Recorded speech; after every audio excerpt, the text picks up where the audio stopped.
Welcome to The Systems Thinker, a video series to help you know the whole, focus on the constraint, and reach your goal. Learning happens in loops.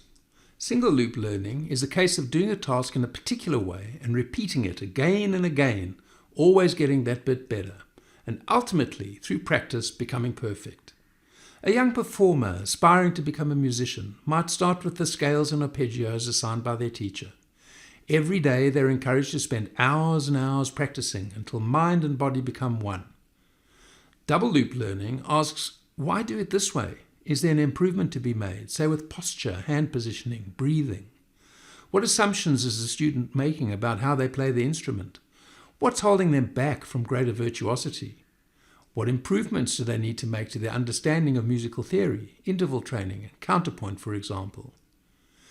Gaining mastery provides more options for expression. Triple loop learning asks questions about our deepest assumptions. It invites us to define our highest aspirations for what we want to accomplish and who we want to become. This last type of learning is a learning from the future. It's not a mere extrapolation from the past, but rather a call into possibility. The musician asks what they might do to use the universal language of their craft to make the world more beautiful, true, and good. They have completed the 10,000 hours for mastery. They have a full range of expression they can coax out of their instrument. They're alive to the possibility of how what they do might move the dial in making the world a better place.